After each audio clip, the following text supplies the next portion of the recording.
কারোর সঙ্গে খেলতাম, সব সময় সবাই ডিস্টার্ব করতো, যে বলতো কেন মেয়ে খেলবে, ওর হাত পা ভেঙে যাবে, ওর বিয়ে হবে না, এরকম বাজে বাজে কমেন্ট করতো।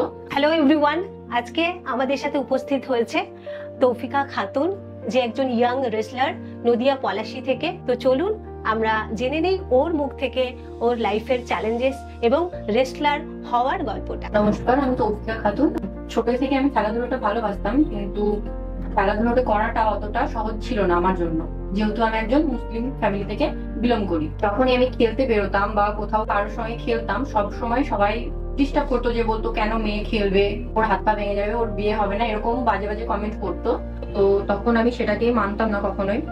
আমি ওয়েট করতাম কখন সবাই ঘুমাবে, আমি পালিয়ে গিয়ে খেলবো। খেলাধুলাটাকে আমি সত্যি অনেক ভালোবাসতাম। তো ফার্স্ট আমি ডিস্ট্রিক্ট খেলেছি, ডিস্ট্রিক্টে গোল্ড মেডেল পেয়েছি, এবং কি ডিস্ট্রিক্টের পর স্টেট খেলেছি, স্টেটে আমি সিলভার পেয়েছিলাম। ফার্স্ট ন্যাশনাল খেলেছি, হরিয়ানাতে গেছি, এবং ন্যাশনাল আমার 3টে ন্যাশনাল হয়ে গেছে। সেকেন্ড ন্যাশনাল ছিল আমার ব্যাঙ্গালোর, থার্ড ন্যাশনাল ছিল ন্যাশনাল চ্যাম্পিয়নশিপ, ওটা ছিল রাঁচিতে। তৌফিকা, নিশ্চয়ই তোমার একটা বিগ ড্রিম আছে, ইন্টারন্যাশনাল অবশ্যই তুমি খেলবে।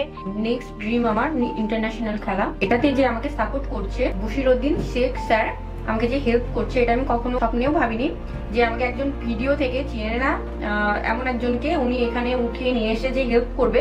সত্যি আমি চিরকৃতজ্ঞ থাকবো স্যারের উপর।